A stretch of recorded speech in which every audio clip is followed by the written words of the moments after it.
मुझे लगता है कि ये जो कांग्रेस है ये वो कांग्रेस नहीं रही है जो कांग्रेस थी।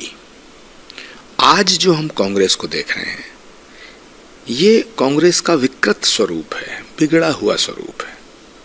कांग्रेस की जब स्थापना हुई थी तो देशभक्ति, राष्ट्र प्रेम, बलिदान, त्याग, तपस्या, राष्ट्रीय एकता,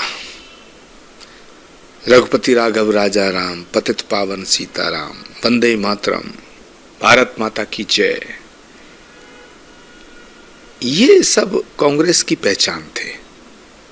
आज कांग्रेसी होने का मतलब है कि जो देश के खिलाफ बोलता हो उसे कांग्रेसी समझा जाता है, जो सनातन का विरोध करता हो उसे कांग्रेसी समझा जाता है, जो हिंदू नाम से चिढ़ता हो उसे कांग्रेसी समझा जाता है, जो राम के खिलाफ हो उसे कांग्रेसी समझा जाता है, जो अयोध्या का विरोधी हो उसे कांग्रेसी समझा जाता है। तो ये जो कांग्रेस के बारे में जो परसेप्शन बदला है, इसकी जिम्मेदारी किसकी है? इसके लिए तो पिछले 15 सालों की जो ये सत्ता है, जो 2004 से लेके 2014 तक 10 साल और उससे पहले ये जो वातावरण बदला है, और ये जो 10 साल में कांग्रेस के नेताओं ने नरेंद्र मोदी को गाली दे देकर, भारत माता को गाली दे देकर, भारत तेरे टुकड़े होंगे जैसे नारे लगा करके, तो ये कांग्रेस का जो परसेप्शन बना है एक दिन में नहीं बना, ये लगभग 20 सालों में बना है। और इन 20 सालों में कांग्रेस कहां से कहां पहुंच गई। कांग्रेस भारत की जनता के दिलों में रहती थी, और आज कांग्रेसी होने का मतलब है देश विरोधी होना, कांग्रेसी होने का मतलब है हिंदू विरोधी होना। कांग्रेस में जो हिंदू विरोध की बात करेगा, जो सनातन के खिलाफ बोलेगा, उसे आगे बढ़ाया जाएगा, जो भारत के खिलाफ बात करेगा उसे आगे बढ़ाया जाएगा। ये भाग्य की विडंबना है, ये कांग्रेस का दुर्भाग्य है। देखिए, जब मनुष्य का भाव अच्छा होता है तो सब कुछ अच्छा सोचता है, और अच्छा सोचता है तो अच्छा करता है। जब किसी भी आदमी का भाव ही गलत हो जाए तो कांग्रेस पार्टी और कांग्रेस पार्टी का जो नेतृत्व है उसका भाव भारत के विरोध में हो गया है। तो जो भारत का विरोध करेगा उससे वो मित्रता करना चाहेंगे, चाहे वो दुनिया में कहीं रहता हो। इसीलिए विदेश में जाकर के भारत की बदनामी करना, विदेश में जाकर कहते हैं कि भारत में मुसलमान डरा हुआ है, विदेश में जाके कहते हैं भारत में लोकतंत्र नहीं है। अरे भी लोकतंत्र मर गया होता तो तुम रोज प्रधानमंत्री को गाली दे रहे होते। मैं अभी अबू धाबी से आया हूँ, दुबई, वहां हुकूमत के खिलाफ, सुल्तान के खिलाफ एक शब्द नहीं बोल सकता कोई, उसको जेल में डाल दिया जाएगा। पूरी दुनिया में भारत के लोकतंत्र से अच्छा लोकतंत्र नहीं है। रोज आप प्रधानमंत्री को गाली देते हैं, रोज आप प्रधानमंत्री को कोसते हैं, पानी पी पी के कोसते हैं, सारे इकट्ठे होकर कोसते हैं।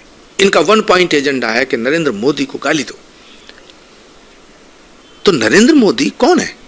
नरेंद्र मोदी क्या कर रहे हैं? नरेंद्र मोदी की खता क्या है? नरेंद्र मोदी का गुनाह क्या है?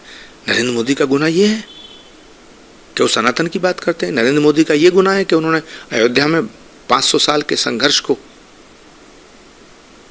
500 साल का संघर्ष है राम मंदिर का, करोड़ों लोगों की भावनाओं का सम्मान किया। ये नरेंद्र मोदी का गुनाह है?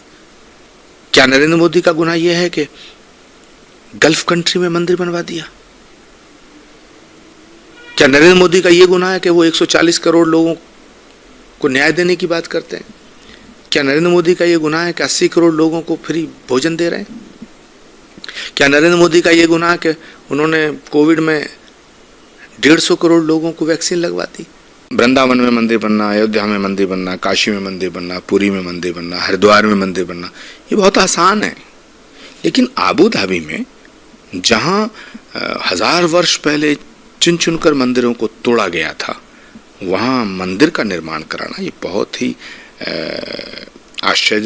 आश्चर्यजनक है, एक अजूबा है, एक चमत्कार जैसा है। और मुझे लगता है कि इसके लिए धन्यवाद अदा करना चाहिए अबू धाबी की हुकूमत को, वहाँ के सुल्तान को, और इसका जो श्रेय है वो भारत के प्रधानमंत्री नरेंद्र मोदी को दिया जाना चाहिए। क्योंकि 2014 से पहले और 2014 के बाद में ये एक सपना जैसा था। कोई कल्पना भी नहीं कर सकता था कि अबू धाबी में, दुबई में,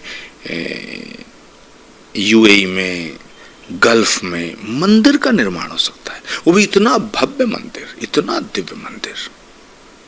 तो मुझे लगता है कि प्रधानमंत्री नरेंद्र मोदी ने इंटरनेशनल लेवल पर, विश्व के पटल पर भारत के गौरव को जो एक नई पहचान दी है, भारत को जो गौरवान्वित करने का काम किया है, सनातन को जो गौरवान्वित करने का काम किया है, तो इसके लिए नरेंद्र मोदी जी को श्रेय देना चाहिए। और मैं ये कहना चाहता हूँ कि ये संभव नहीं हो पाता अगर भारत के प्रधानमंत्री के पद पर नरेंद्र मोदी ना होते। अगर नरेंद्र मोदी ना होते तो अयोध्या का मंदिर नहीं बन पाता, अबू धाबी का मंदिर नहीं बन पाता और श्री कल्की धाम का शिलान्यास भी नहीं हो पाता।